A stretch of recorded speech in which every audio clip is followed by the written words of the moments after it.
I just came along because I think this is a really interesting topic. But as Vinay asked me to say a couple of words, I'm going to challenge a few of the things that he said in his very inspirational opening talk. First of all, I think people underestimate, actually, the level of global cooperation in space.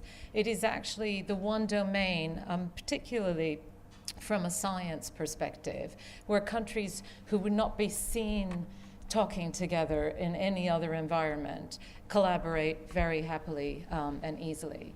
And also there is a global recognition. There has been since the very beginning. Actually, the UK was one of the 3 original signatories to the UN agreement on peaceful uses of outer space. It was the USSR, the UK, and the US. So the UK has been, a leading light in global space cooperation for a very long time. So I suppose the bone that I would pick is there's a bit of a flavor of government is standing in the way of progress. I think actually what's important is for the disruptive community of startups in new space who are really doing amazing things to move things forward at a pace that government is not used to. It's to work with governments, actually. One of the key, things about government is that actually they are happy to dip into their pockets and fund innovative new research and development. I also, have a small bone to pick with Jerry because you told the Alan Bond story, but you failed to mention that the Sabre air-breathing engine that was funded by the UK Space Agency. So, there are hundreds of millions of dollars and pounds in government R&D funding available all the time, actually. What's difficult for startups to do is to figure out how to access that funding, and that's why things like the Digital Catapult are quite important conveners and sources of places to find advice. So I think anybody who's got an interesting space proposition, an interesting blockchain proposition, should absolutely go looking for grant funding from government through the European Space Agency or the UK Space Agency. Yeah? And there you go. Talk to him, talk to that man right there. Yeah? So, don't be afraid. There's a lot of paperwork involved, but actually free money, free money to develop your concept and understand also, how does the regulatory environment work? Because at the end of the day, at least until that vision of the future where we have colonies out there on other planets, for the moment, to get into space, we have to leave the Earth to do it. And that does mean traveling through somebody's airspace.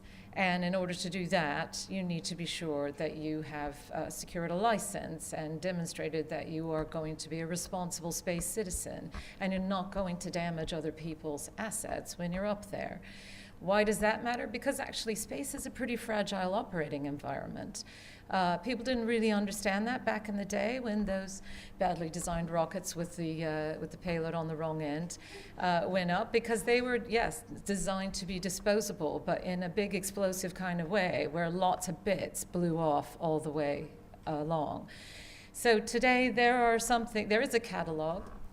You'll remember the number better than me. It's something like 40,000 known pieces of space debris that are cataloged, but that's because current technologies from the Earth can only see things about the size of a 50p piece, or maybe even a kind of orange.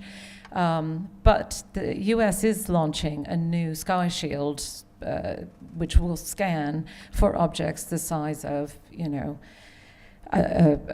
I'm trying to think in what kind of money. I'm thinking penny, but smaller than that, 5p in British money. And what's going to happen then? Then we'll have a catalog of some hundreds of thousands or even millions of objects that are hurtling around up there. And if something that size bumps into your bit of equipment at the speed that things orbit in space, that's like being shot. That's like being shot with a very high-speed revolver. And all the time, there are collision alerts every day, all day, for people who have their spacecraft up there today.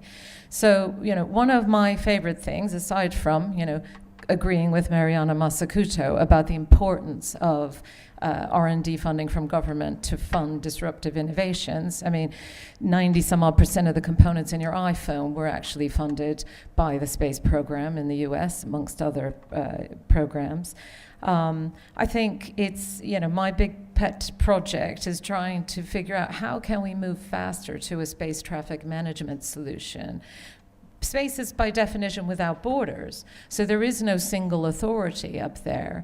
But the reason these internet billionaires are interested is not just altruistically for the survival of our species, although they do talk about that. It's because it's an unregulated market.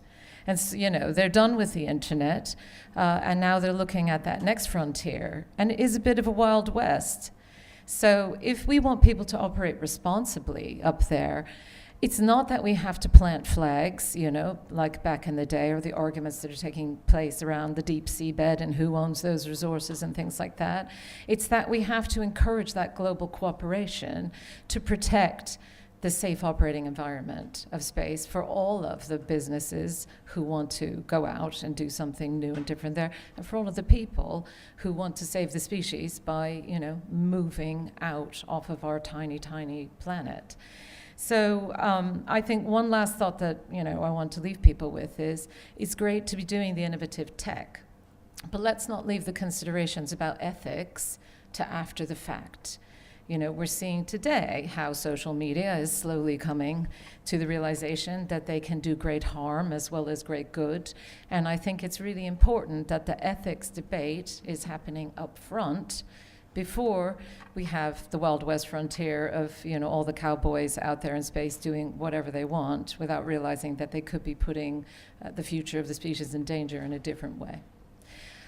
That's about it, really. Just off the cuff, top of my head thoughts that have emerged so far, but really interesting conference. I hope you all enjoy the day.